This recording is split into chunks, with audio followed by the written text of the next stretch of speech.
you don't feel that you're carrying a burden with you. And I think now is the time when we need to speak. अगर आज नहीं तो कब कब्र में लेके जाएंगे हर चीज़ अपने साथ. So I think you need to speak out. Women need to speak that what they have been through. I am late. Probably during my time, I didn't have the courage. I didn't have the support system. I didn't have the laws.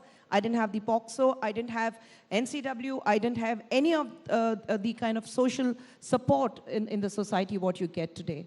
And of course, there was a lot of responsibility on me, which probably did not allow me to speak. But this is something which was within me, and I thought if I can help a lot of women to speak what they have been through, because you spread a lot of awareness, you tell people that it's okay if we have been through this kind of an abuse, because you don't have to be ashamed. You know, the problem is most of the women, they don't speak about it, because the first thing they ask is, what did you do to go through this abuse? And I think that needs to stop, because women do nothing to go through the abuse. They just abuse. They think, there are a lot of men who think that it's their birthright to abuse women. They think that it's perfectly fine to abuse women. And they think it's my patriarchy mindset where I'm going to abuse women. You're a woman, so you have to be under me and I'm going to abuse you. And I think it's very important for women to stand up against the abuse they've been through and say, I'm not ashamed for what I went through. I want to shame the person who has done this to me. And that is what is important. And how much of that are you implementing in your new role as National Commission for Women member? See, I think NCW, when you look at the success rate of NCW, we have been doing great.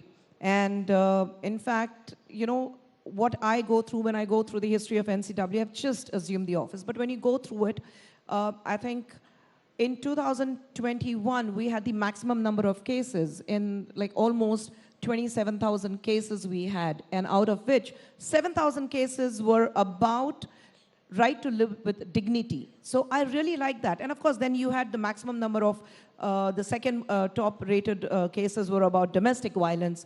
But then when you talk about people who have been fighting for the right to live with dignity, it also means that they were fighting against for a clause where it says that even if you are emotionally abused. So, I mean, you see the number of cases where women are coming forward and they're filing cases. So I think it's great. It's great to be part of NCW because it gives you a larger platform to understand the problem. And you think that my problem is the biggest problem? No, it's not. My problem is probably a dot when it comes to the huge line of problems women have been still facing globally. So I think it has to start. Kehte hain na ki to draw a line, you had to start with a dot. So let this be a dot and let us start drawing a line. So शुरुआत हो गई है. बिल्कुल, और शुरुआत बिल्कुल सही हो रही है.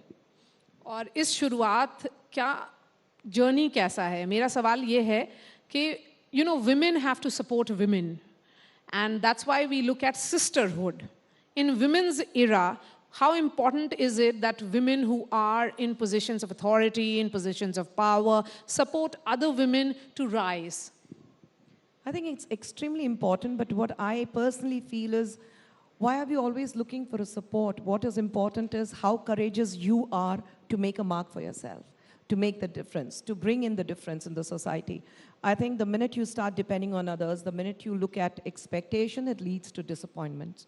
So I don't expect things, but yes, I definitely would want not a woman, but I think in today's time, it's very important that men need to come out and support women, because when you're talking about the hierarchy or the patriarchy mindset, that starts with men, where men say at home that मेरी बेटी और बेटा कोई फर्क नहीं पड़ता, लड़की हंसे तो बिल्कुल सही है, लड़का रोए तो भी बिल्कुल सही है. Gone are the days where you say that अरे तुम लड़की हो, इतनी जोर से तुम हंस नहीं सकते हो, और लड़की जब लड़के रोते हैं तो कहते हैं कि क्या लड़कियों की तरह रो रहे हो. I think we need to get away from that mindset. But Khushboo, you know, because you endured in silence till the age of 15. At that time, were you looking for some support from within the family? No, because I didn't tell anyone about it. My family, my 3 brothers and my mom, they all were oblivious to what was happening to me, because I was literally petrified of speaking, because I had seen my dad physically abusing the domestic violence, what we talk about. I have seen my mom being through that domestic violence. My mom dignity being, you know, really ripped apart, and I have seen that. So I was threatened that if I speak about this to anyone, then my mom and my brothers would bear the brunt. And I think that fear kept me, absolutely made me go silent about the abuse, what I went through.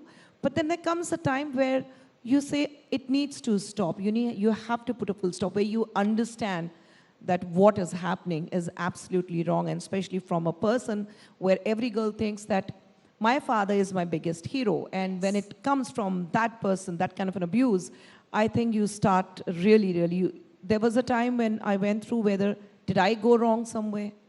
But then you come at the age of 15, you realize that it wasn't my fault. It's just that some men are built and made that way. And they're not the right people to live with. And I wanted my mom also to stand up and say that enough. I'm not going to tolerate this man with physical abuse and domestic violence, and where my dignity is actually broken every day. So that's when I spoke to my mom about it, and she stood by me. And what about the rest of the family, your brothers? 2016, when I started revolting against my father, in 2015. 2016, my dad understood that he will not be able to get what he wanted, so he just left us and overnight, and he went back to Mumbai. We were just coming in, I was just starting out in Telugu films, which was based out of Chennai. So here I was, the youngest family member with 3 older brothers and my mother, and we were just left in lurch. We didn't know where's the next meal going to come from. And since I was a minor, whatever the bank balance I had, my dad took it with him. And he challenged me. He said, "Ekdam tum wapas aogi apne घुटने पे रेंगते हुए, you'll come back to me and beg me for forgiveness and say that मुझे वापस ले लो." And I said, the day I think if that kind of a situation arises, I will make sure that I poison my mom and my brothers, and I'll jump in front of a train, but I'll never come back to you. But then I think I had this resilience, I had this courage, I had my self-confidence. And you were a minor then? I was a minor. And I started working, and I just immersed myself completely in my work. I didn't have time to think about anything else. And from 2016, I have never seen my father. And I think I heard that we lost him last year. So I said, good. I mean, Dharti Mata se ek boj ut chuka hai. Khushboo, when you're telling me about this story, it's life. It's a life journey, life story. And it means a lot to talk about it. Do you often encourage your family members and other women that you meet? Because you have had a long and illustrious career as a politician, of course, as a producer, as an actor. Do you often encourage women to speak? I always do that. I have 2 beautiful girls, very young girls. My older one is going to be 23 this September, and the younger one is 20 plus. And I think it's very important that you keep speaking to your child. And my daughters are like, they're enough. Matlab kehte na ki bahar you are a big deal, and people are worried and scared of you. But I become a meek cat in front of my children because my girls are so vocal. And I think one person is enough. I'm glad whenever I'm out, I'm glad that they are not around, because they're enough to shred me into pieces. And I speak to them. And anything right from their school days, I've been in a habit of the minute they come back home, you speak to them, what happened in school. And it's not about teaching the girl child, or any child for that matter, about a good touch or bad touch. I think what you need to understand is you need to strike a conversation with them, gain their confidence, and say that whatever happens, come and speak to me. Yes. And my daughters are very, very open about it, very vocal about it. There are times when we have political differences, but they are open about it. And we love the fact that conversation within us. Thank you so much for this conversation, Khushboo. And it's a pleasure that, and thank you for all the effort that you made to come and participate in Rising India. Please stay with us. Thank you so much, ma'am, for sharing your honest thoughts. And Maria, I'd request you also to please stay on stage, as now is the time for felicitation of the real heroes in the field of gender equality. So, ladies and gentlemen, presenting the winner in this category.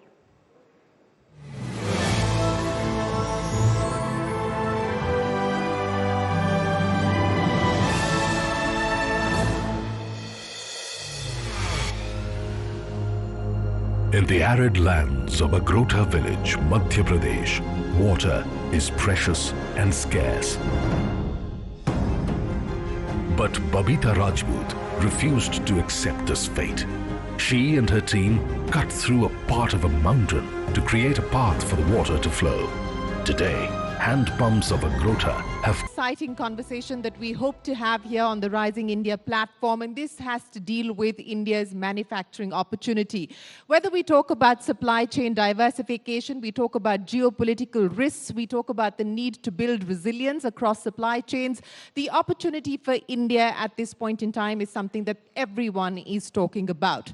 The companies that will be here with me on the Rising India stage today have already placed their bets on India, are long-term investors, committed investors in India. But the question now is, how do we grow the share of manufacturing to GDP from the 15 to 16% where we have been sort of stuck at over the past decade or so to 25%, which was the aspiration and the hope that we get to that number by 2030. What has changed, but more importantly, what more needs to be done to ensure that we can truly capitalize on India's manufacturing moment? Joining me today to discuss what the road ahead looks like for the manufacturing opportunity in India, please welcome Salil Gupte, the president of Boeing India. Ladies and gentlemen, a big round of applause.